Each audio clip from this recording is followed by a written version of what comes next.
Welcome to Spirit Flow, the sacred space where we believe spiritual health is the foundation of everything. I'm Tara, and I created this show to support women who are ready to reconnect with their essence, clear energetic blocks, and lead from their soul.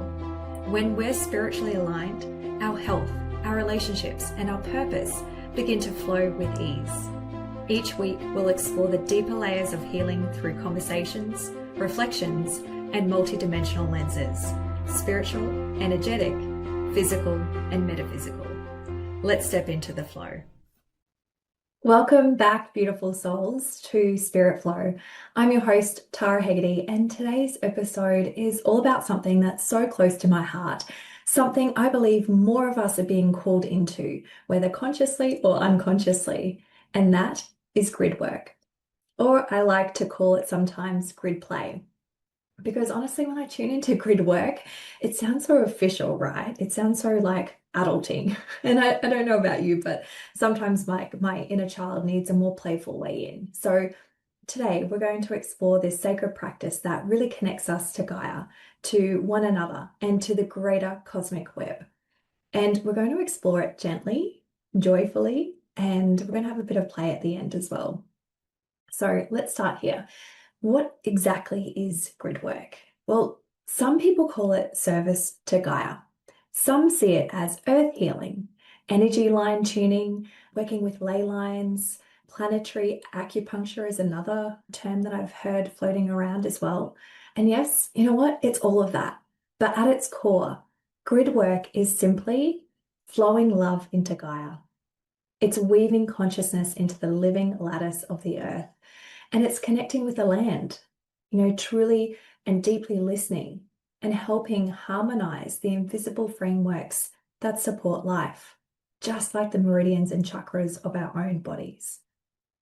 And the amazing part actually is many of you are actually doing it without even recognizing it. Have you ever felt a pull to, wake up and go for a walk in a mountain? Have you felt like you just need to go to the ocean? You don't know why. Or maybe you start to find that you're kind of like playing in the ground and planting like stones in a circle formation or drawing in the dirt with no real reason, right? Other than it just felt right. That's grid work or grid play. And today I want to help you remember how magical and simply amazing it is. So I'm recording this just a couple of weeks out from our next solstice gathering here on the Sunshine Coast. And let me tell you, solstices are powerful times for this kind of work. Solstices and equinoxes, but I'll explain why. Because the earth is in this, what we call harmonic resonance. So the light and energy lines are communicating more clearly. And what happens is the veil feels thinner. And Gaia is really, really receptive. So it's really like the earth herself is taking a deep breath in. And in that space, we get to co-create with her. So I thought, why not give you a glimpse of what grid work actually looks like and guide you through a practice so you can really feel it into all of this for yourself. So let's drop in together. So because it's all grid work, and grid work actually starts with you, your presence. So if you're not driving, take a moment to just roll out your shoulders, loosen your jaw, and just maybe sway a little and just land in your body. And just repeat after me. I am here. I am now. Beautiful. And so step one of grid work is to really get grounded, because when you're fully embodied, you become a clearer channel for the energy Earth wants to send and work with, right? So step two is then to really call in a field of energy to really amplify what you're doing. So you can invoke divine source energy, universal love energy, or just simply your higher self. And so what this does is it takes that intention beyond space and time, and it starts to flow through all timelines, all dimensions, and ripples exactly where it needs to go. And then step three is really to invite support in. So I like to call upon the earth ancestors, the ancient wisdom keepers of the land. I like to call in the directions, the north, the south, the east, and the west, and all the elements. And then if you feel called to, you can also connect with the star ancestors as well, because they are your cosmic family who walk with us. And together, what they do is they hold the bridge between heaven and earth. So what happens when you start to kind of make these connections, you start to feel that connection hum. Like it's like this beautiful current. And that's the field. And that's where you want to be sitting in. And so let's start by just saying that, look, grid work isn't just about crystals or sacred geometry or knowing exactly where ley lines cross and where, song lines are. I mean, yes, those things can be really part of it, but the heart of grid work is about tuning into something alive. So grid work is a consciousness. So it's a living awareness that you start to begin to tap into, and it's already around you. It's in the stones, it's in the trees, it's in the ocean, it's in the cracked pavement in your neighborhood. And when your frequency matches it, something unlocks in you. And you start to notice what you didn't see before. Like you get drawn into places or feel called to sit with like a specific tree. Or you may even like want to just rearrange your living room if you're connecting into the earth of the land that you're living in. And what happens is like this is what we call tuning in, and you're not crazy. It's just your body is also finding its harmonic resonance with the land. And so that tuning in, that's what we call grid consciousness waking up inside you. Okay, so here's the fun part. So grid work isn't about doing something perfectly, right? It's really about showing up with an open heart and just remembering that everything's connected. So you might have this one clear intention. Maybe it is to like bring peace into your home or to protect your kids or even just to honor a sacred site. And so you start to gather some stones, maybe you light a candle, maybe even draw a pattern in the sand. Like that's a grid. So a grid doesn't have to be fancy. It just has to be aligned with your intention. And so every piece that you start to kind of use, like your crystals, your flowers, your feathers, even your own body, like you don't even need those pieces. You can just use your body because your body is a tuning fork in itself. What happens is like you'll notice that they all start to even work together. And it's like all even if you do start to bring those pieces in, it's like all the like little teammates saying, yes, we're all in this together. We're all working together. And what happens next is really powerful. The grid activates. And so you feel it. It feels like this hum, or maybe a breath or a sigh. Maybe that stillness that feels anything but empty, right? And that's that oneness coming online. And so what happens next when you grid is that you might actually feel different parts of yourself. So different parts from the past, the present and future, kind of like almost like clicking into place and suddenly paying attention. So it's like you're starting to light up from the inside and you're starting to light up a signal that all parts of your soul versions can start to see.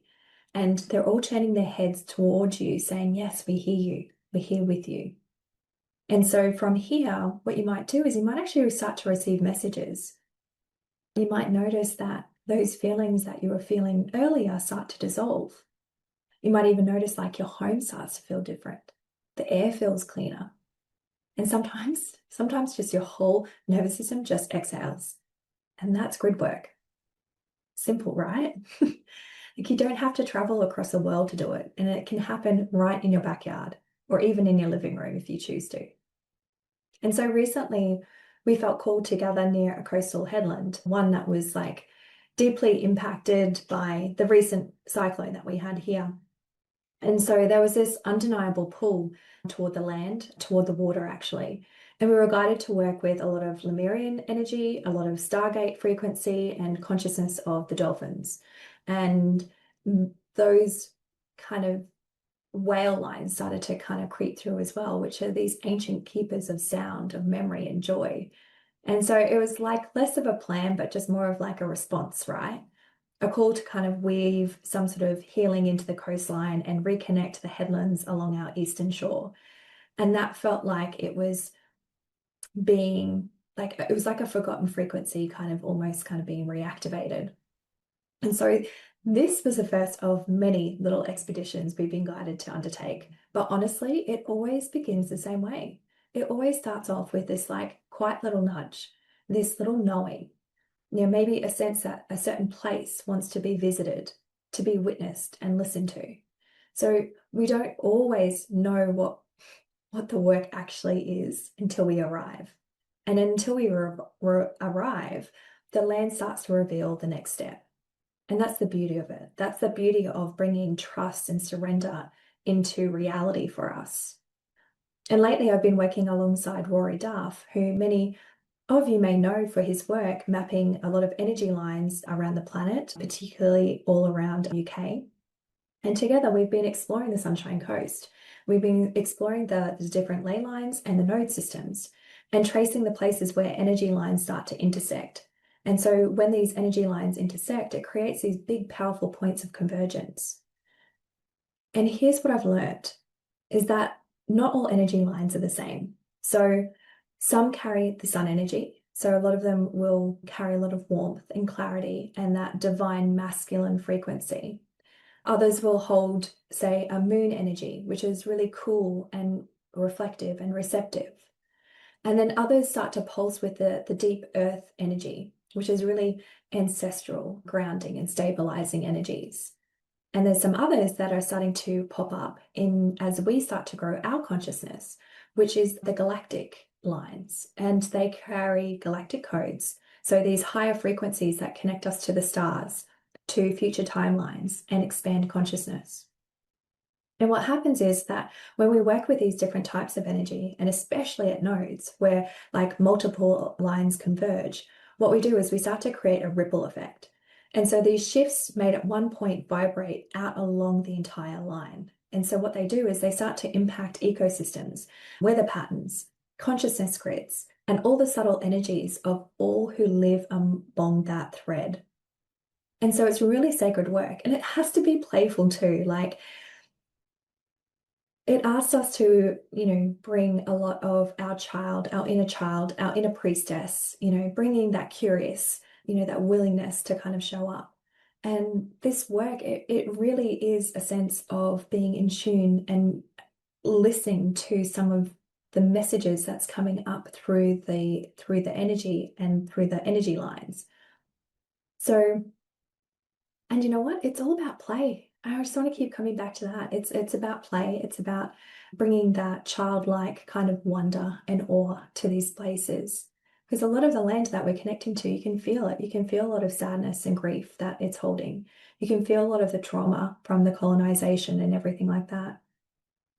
So I really just want to now kind of like just touch on like, how do you begin? Like if you're really curious at this, like how could you create your own kind of grid play practice? So I kind of mentioned 3 steps before, but I just want to go into a bit of a deeper process for you. So, and I want to break it down into a way that's really simple, really spacious, because this isn't like, I don't want it to be a rigid formula by any means. I just want it to be this gentle framework that just invites your soul to come in and play. So the first one is embodiment. So the first thing that you want to do is really come fully into your body. And what I mean by that is like feel your feet, like anchor it down into the ground when you're on the land. Like allow your breath just to guide you. Because if you think about us, we're breathing living consciousness. And so we breathe in and we breathe out. We expand, we release. And so does the earth. So when we come back to our breath, we're actually able to find resonance with her breath. And that's how you start to become more present. And that's how you start to become a channel.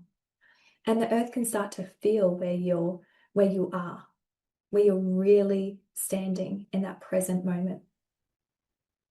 Then the next one is simple. Set your intention. Like, what are you here to support? Is it a place? Is it a feeling, a frequency? Like, let it arise in you. So your intention doesn't need to be perfect by any means. It just needs to be sincere. And as I mentioned before, it could just be that I just want to receive from Mother Earth and I just want to understand more about this land. I want to connect in with, the ancestors of this land. It could be really simple. Next, you just want to choose like your anchor point. So as you kind of like traverse the land, there might be like a specific location on the land or a spot that really calls you to pause. So, if you're hiking, it could be on top of a mountaintop somewhere on the rocky ledge, or not the rocky ledge, but on the rocky output. There might be a tree. It might be just even coming back into the house, like, it might even be a spot on your bedroom floor. Like, trust where you're guided. And once you've found your anchor point, then you want to amplify your field. So then you want to call on a frequency to hold you, right? So this is what I mentioned before, is like, maybe it's calling in divine source. Maybe it's just pure love or your higher self. And so what that does is it allows your work to kind of ripple beyond time and space, and it starts to weave through to all dimensions. And from there, once you've got that, then start to invite your guides in. Start to invite the earth ancestors, your star family, your elemental guides, whoever feels right. Call them in to start to walk with you, to witness you, and co-create this offering. And once you do that, you take a deep breath, you drop into your heart, and you let your heart become the portal. And so this is the space where heaven and earth meet. And this is where the codes live, in your heart. This is where the magic unfolds, because your heart has an electromagnetic field that runs around it in a toroidal sphere. It's beautiful. And once you start to connect in with your intention, your anchor point, you start to amplify your field, and you start to bring in your guides, and you open up that heart portal. And from there, you just listen. Just be guided. So maybe you might want to start to sing. Maybe you draw symbols in the dirt. Maybe you simply just sit in silence and just feel the pulse beneath you. And maybe you just tune into your heartbeat. That can be powerful enough as it is. So what you want to do is start to let your body lead and let the land start to speak. Because remember, it isn't work, it's play. It's all about remembrance. And it's about tuning into what feels good in that present moment. And I remember when we did this work at Noosa at the national park, I ended up drawing a code in the sand. And I remember having to stand 2 feet on either side or inside the code. And I had to wait the whole time until a wave washed up and washed the code back out into the sea. And it's such a powerful experience when you just are guided to it. And after that, I just wanted to run. I just wanted to go into the beach and just be a kid. So grid work doesn't have to be all serious and adult-like, and this is what we need to do. It can just be fun and playful and allow that curiosity and wonder just to reverberate, through our system as well. So I really want to take you one step deeper. So I really want you to help, I would really like to help anchor you into your personal grid point. So there's a place within you that holds a unique resonance. So it holds a frequency, a pattern, and code that only you carry. And so this is your personal grid point. And just like Gaia she has a lot of ley lines, she has energy nodes across her body, you too have an internal map anchored through lifetimes, through star systems, through bloodlines, and soul memory. So I invite you now to tune in. So I invite you to place a hand on your heart or your womb or wherever you're drawn. And I invite you just to close your eyes and breathe.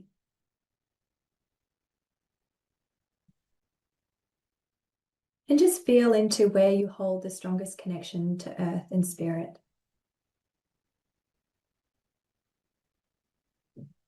That place where your presence naturally ripples out. Harmony, remembrance, healing.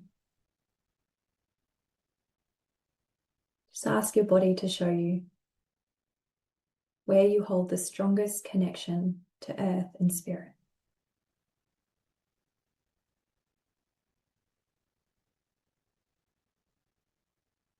And just know that this is your anchor point. This is the place within your being that harmonizes with the land. So you might feel it light up now like a beacon. You might see a color, a symbol, a word, or just a sensation. Whatever arises, just trust it.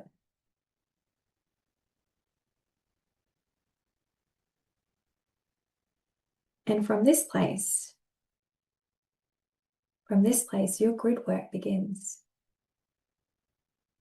From this place, you send codes, you receive messages, you reweave what's been forgotten. And you don't have to understand it at all. Your soul already knows. So just breathing into that space, letting it settle, let it hum. And now let it activate.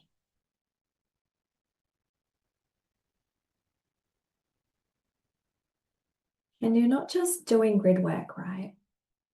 You're like this living node, a point of light on the Earth's crystalline map. You are a keeper of codes and you're here to remember. And when you're ready, you can come back into the space with me. And I invite you to take any notes that came through. Allow your body just to bring through that information for you. And once you start to write it down, you anchor it here into this reality. And so that becomes a place that you can come back to. So now I'd love to leave you with a gentle challenge. So over the next week, I invite you to gather 2 friends or call them in virtually, whatever you want to do, and just do some grid play. There's really something potent about the number of 3. So if you can get 3, because number 3 is about balance, it's about creation and amplification. And when you actually get 3 hearts come together with a really clear intention, something beautiful ripples out. And you don't need to overthink it. You don't need to know what you're doing. Just pick a place that calls to you. So it could be a beach, a walking trail, your garden, a lookout maybe, or even just like a tree in your local park. And I invite you to show up and feel into the land and just to listen and offer your presence, your love, and your voice. And that's it. Because when we gather in this way, even quietly, we start to weave harmony back into the field. We are reminding Earth that she's not alone and that we remember how to co-create with her. And we feel so disconnected from the land these days. And so whether you start to dance or start to sing or tone, or you decide to plant a crystal, or you just, I don't know, you just simply stand in stillness and silence. Just know that you are part of Gaia's team. And the more of us who start to tune in like this, the more harmony we bring to this living earth. So thank you for walking this journey with me. And if you're local to the Sunshine Coast, I'd love to welcome you to our upcoming Solstice Grid workshop. We're doing an in-person gathering where we will anchor light, we'll deepen our connection to Gaia and really activate the earth together. So it's going to be a really powerful heart-led experience. And you'll be able to find all the details and ticket links in the show notes, or head to my Instagram at tara.hegarty. And if today's episode sparked something in you, please share it, leave a review, and let the ripple flow out. And as always, before we close, just a beautiful, gentle reminder that your spiritual health is everything. It is the foundation beneath every decision, every dream, and every breath. And when your spirit is nourished, everything else begins to align. So take care of your inner world as tenderly as you care for the earth. Sending you so much love. And until next time, bye for now. Thank you for sharing space with me today. If this episode resonated, come find me on Instagram at tara.hegarty to keep the conversation going. You'll find all of the resources we talked about on today's show linked in my bio under podcast resources. Until next time, remember, spiritual health changes everything.